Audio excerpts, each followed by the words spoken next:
इसलिए ये इस वक्त की कदर करनी चाहिए, क्योंकि जाने कायनात सल्लल्लाहु अलैहि वसल्लम इरशाद फरमाते हैं इग़्तनिम खम्सन क़ब्ल खम्सिन, 5 चीज़ों के आने से पहले 5 चीज़ों की कदर करो। यानी वो 5 चीज़ें आई नहीं हैं, उनके आने से पहले 5 चीज़ों की कदर करनी है। उनमें से एक हुज़ूर अलैहिस्सलातु वस्सलाम ने इरशाद फरमाया शबाबका क़ब्ल हरमिका, फरमाया बूढ़े होने से पहले जवानी की कदर कर। जिनको अल्लाह ने जवानियाँ दी है, इन जवानियों को हुजूर के दीन के रास्ते पे चला, इन जवानियों को सही समत के अंदर लेकर आए, क्योंकि बूढ़े हो जाएंगे, आज़ा कमज़ोर पड़ जाएंगे, और बूढ़ा भी किसने होना है ये अल्लाह ही जानता है। हाँ, ये अल्लाह ही जानता है। सब के साथ बुढ़ापे का वादा नहीं है, जवान भी चले जाते हैं, लड़कपन में भी बंदा चला जाता है, बच्चे पैदा होते ही चले जाते, ये उसकी मर्जी है। लेकिन हुजूर अलैहिस्सलातु वस्सलाम फरमाते हैं जिसको जो चीज़ अल्लाह ने दी है ना, उसकी कदर करे। बूढ़े होने से पहले जवानी की कदर करे। हम कहते हो नहीं यार बूढ़े होके फिर मसीते ही जाना है। ये मस्जिद में भी जो आते हैं ना, ये मस्जिद में ये भी अल्लाह का करम है। हमने बूढ़े बूढ़े लोगों को बाग में बैठकर ताश खेलते देखा है, मस्जिद में नहीं देखा। हाँ जी, ऐसे भी लोग हैं। मस्जिद में बुढ़ापे में भी आना अल्लाह का फजल है, ये भी अल्लाह का फजल है। सारा दिन थड़े पे बैठ जाएंगे, मस्जिद में नहीं आएंगे, ऐसे भी बुढ़ापे हैं। तो हम कहते हैं नहीं यार बूढ़े होवांगे तो मसीते ही जाना है, और बूढ़े होके भी मसीते हो ही आएगा ना जिन्हें तो रब दा फजल होएगा। अल्लाह के करम के बगैर कुछ नहीं है। लेकिन बुढ़ापे के अंदर इबादत का वो मज़ा नहीं है जो जवानी में है, क्योंकि जो जो हज करने गए हैं, जो बुढ़ापे में गए हैं, कहते हैं यार वैसे गल ए वे करते आए हैं पर हज जवानी दा ही ते सजदे भी जवानी दे, सजदे भी जवानी के, बुढ़ापे का सजदा भी सजदा है। कोई ये ना समझे कि लो जी हुण साडी तो कहानी मुक गई, हाले भी कुछ नहीं बिगड़िया, अभी भी बड़ा कुछ है। ये वक्त भी गनीमत जानना चाहिए। लेकिन अभी नौजवानों के लिहाज से बात हो रही है कि हुजूर अलैहिस्सलातु वस्सलाम ने फरमाया कि शबाब का क़ब्ल हरमिका, बूढ़े होने से पहले जवानी की कदर करो, क्योंकि फिर जब बुढ़ापा आ जाएगा तो फिर कहोगे काश यार मैं जवान होता ना, और बुढ़े हो खुंडे हो तुसी बाहर खेड़ते रहते हो, मैं जवान होता ना तो मैं 100 नफल पढ़ता। तो अगर उससे पूछा जाए आपने जवानी में पढ़े, तो फिर अगर जवाब हाँ में है तो समझ लो इस बूढ़े का बुढ़ापा भी जवान है, इस बूढ़े का बुढ़ापा भी जवान है। और ये शरीयत का कानून है कि जो बंदा वक्त की कदर करता है, जो बंदा सेहत तंदुरुस्ती की कदर करता है, अगर किसी वजह से मजबूर हो भी जाए अल्लाह सवाब पुराना ही लिखता।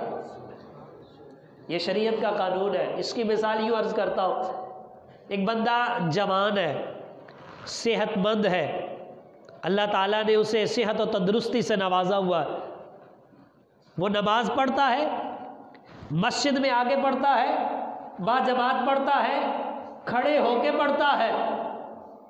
किसी वजह से बीमार हो गया या बूढ़ा हो गया, कमज़ोरी ने उस पर गलबा डाल दिया, अब मस्जिद में नहीं आ सकता, खड़े होके नहीं पढ़ सकता, बाजमात नहीं पढ़ सकता। लेकिन शरीयत का कानून ये है, अल्लाह फरिश्तों से यही फरमाता है, ए फरिश्तों ये ना लिखना कि इसने घर में बैठ के नमाज पढ़ी है, बल्कि लिखो ये इसने मस्जिद में जाकर बाजमात खड़े होके से नमाज पढ़ी। इसका वही सवाब लिखना जो इसने जवानी में, सेहत में और तंदुरुस्ती में किया था।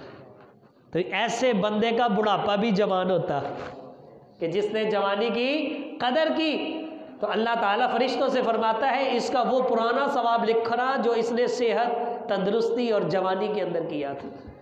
तो जो जवानी में आया ही कोई नहीं, बूढ़े होके फिर घर पढ़ता है तो घर पढ़ने का ही सवाब मिलेगा, बीमार होके घर बैठ के पढ़ता है तो बैठने का ही सवाब है, जवानी वाला सवाब नहीं है। या सेहत वाला सवाब नहीं है, ये उसी को सवाब मिलेगा, उसी का बुढ़ापा जवान होगा जिसने अपनी जवानी की कदर की है, जिसने उस जवानी के अंदर अपने आप को रब की तरफ लगा दिया है। इसलिए नबी पाक साहिब औलाद सल्लल्लाहु अलैहि वसल्लम आपने इरशाद फरमाया, आप फरमाते हैं कि जो बंदा जवानी की कदर कर लेता है शैतान के हत्थे नहीं चढ़ता है और इसी तरह दुनिया से चला जाता है, अल्लाह ताला उसे 99 सिद्दीकों का सवाब बता।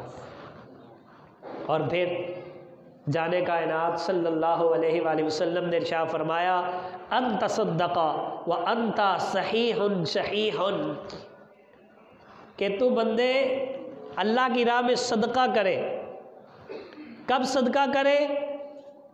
कि जब तू सही हो, तंदुरुस्त हो, तुझे जीने की आस उम्मीद हो, उस वक्त का सदका करना। और बुढ़ापे के वक्त जब बंदा दुनिया से जा रहा हो, उस वक्त का सदका करना ये भी बराबर नहीं है। और एक रिवायत में आता है कि सेहत तंदुरुस्ती जवानी के अंदर ज़रूरत के वक्त एक दिरहम अल्लाह की राह में खर्च करना और मरते वक्त 1,00,000 दिरहम खर्च करना, ये दोनों बराबर नहीं हो सकते। 1 दिरहम का सवाब ज़्यादा है। क्यों? कि जब दुनिया से जा रहा है तो उस वक्त का है यार मेरे तो काम का है ही कोई नहीं, कब्र में थोड़ी लेके जाना है, अब उसके काम का तो रहा नहीं, जिंदगी की उम्मीद आस रही नहीं, अब तो वारिसों का हो गया है, अब तो माल भी अपना ना रहा, जो खुद कमाया है ना, जिस घर की रजिस्ट्री मेरे नाम है, जिस दुकान की रजिस्ट्री हमारे नाम है, जो बैंक में रुपया पैसा पड़ा हुआ हमारे नाम है, जब ये सांसों का सिलसिला ख़त्म हो जाता है फिर वो हमारा नहीं रहता, वो वारिसों का बन जाता है। तो मरते वक्त बंदा के और यार लाख रुपया उस मस्जिद दे दे, लाख उधर दे दे, तो ये अपने नहीं अपने वारिसों के माल की वसीयत कर रहा है। हालांकि 1/3 में वसीयत जायज़ है, लेकिन उस वक्त का खर्च करना और जब सेहत तंदुरुस्ती और जवानी थी उस वक्त का खर्च करना, ये दोनों बराबर है नहीं हो सकते हैं। और हदीस शरीफ में आता है नबी पाक अलैहिस्सलातु वस्सलाम ने जो फरमाया ना, 5 चीज़ों के आने से पहले 5 चीज़ों की कदर करो, उनमें से एक चीज़ तो हो गई बूढ़े होने से पहले जवानी की कदर करो, नंबर 2 बीमार होने से पहले सेहत की कदर करो, बीमार होने से पहले सेहत की कदर करो। फरमाया नंबर 3 गरीब होने से पहले अमीरी की कदर करो। अल्लाह ने माल दिया है, उस माल की कदर करनी चाहिए, फजूल और लगवियात में अपना माल खर्च नहीं करना चाहिए, नमूदो नमाइश के अंदर खर्च नहीं करना चाहिए, दिखावे और रियाकारी में खर्च नहीं करना चाहिए, क्योंकि हुजूर फरमाते हैं कि गरीब होने से पहले अमीरी की कदर करो। फरमाया नंबर 4 मसरूफ़ होने से पहले फरागत की कदर करो। जब फारिग होते हैं तब हमें होश नहीं होता, और जब मसरूफ़ हो जाते कहते मेरे को टाइम होता ना तो मैं कुरान पढ़ना सीखना सी, मैं सूरह यासीन हिफ्ज़ करनी सी, मेरे को टाइम होता ना तो मैं दीन सीखना सी, तो जो ऐसी उदों की कीता है, जब था तब क्या किया? हुज़ूर अलैहिस्सलातु वस्सलाम ने तो वाज़े तौर पे फरमा दिया है। और 5वीं बात जो हुज़ूर अलैहिस्सलातु वस्सलाम ने इरशाद फरमाई ना, वो सब के लिए है, चाहे वो जवान है, कोई बच्चा है या कोई बूढ़ा है। हुज़ूर अलैहिस्सलातु वस्सलाम ने फरमाया नंबर 5 मरने से पहले ज़िंदगी की कदर कर लो, मरने से पहले ज़िंदगी की कदर कर लो।